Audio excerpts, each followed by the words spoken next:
ខ្ជិលនៅពេលបានជួបប្រានាងតូចរោគកំណិនដ៏ឆាកំរិលមានអារម្មណ៍ថាយើងទប់ស្គាល់គ្នាពីម្សិលថ្ងៃនេះបងនឹកដៃជីវ៉ាដើរទៅចូលតាស៊ីវិលទុំក្បែរនាងចម្រៀងមន់បាយខុនចង់ដៃភ្លេងខ្មែរប្រគំជូនពកគូស្នេហ៍ថ្មីចាំងទុំដឹងលឺញៀនមិនធ្វើសាស័យកែងចូលរោងជ័យមកស្មនដល់ថ្ងៃស្អែក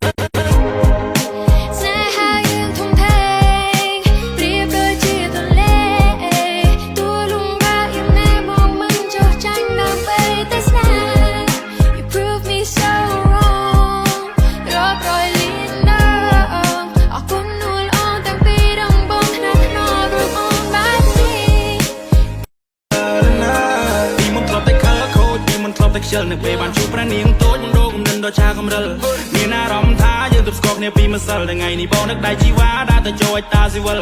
ទុំក្បែរនាងចម្រៀងមន់បាយខុនចង់ដៃភ្លេងខ្មែរប្រគំជូនពកគូស្នេហ៍ថ្មីចាំងទុំដឹងលឺញៀនមិនធ្វើសាស័យកែងចូលរោងជ័យមកស្មនដល់ថ្ងៃស្អែក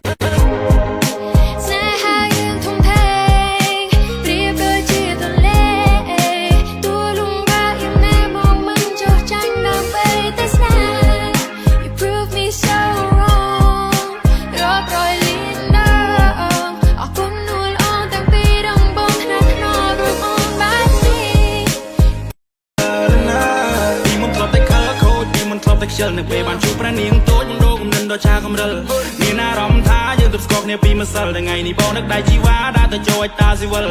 ទុំក្បែរនាងចម្រៀងមន់បាយខុនចង់ដៃភ្លេងខ្មែរប្រគំជូនពកគូស្នេហ៍ថ្មីចាំងទុំដឹងលឺញៀនមិនធ្វើសាស័យកែងចូលរោងជ័យមកស្មនដល់ថ្ងៃស្អែក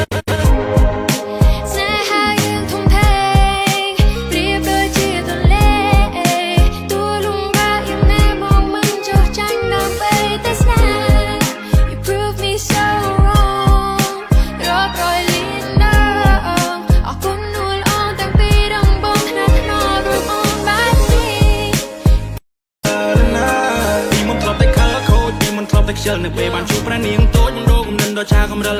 មានអារម្មណ៍ថាយើងទប់ស្គាល់គ្នាពីម្សិលថ្ងៃនេះបងនឹកដៃជីវ៉ាដើរទៅចូលតាស៊ីវិលទុំក្បែរនាងចម្រៀងមន់បាយខុនចង់ដៃភ្លេងខ្មែរប្រគំជូនពកគូស្នេហ៍ថ្មីចាំង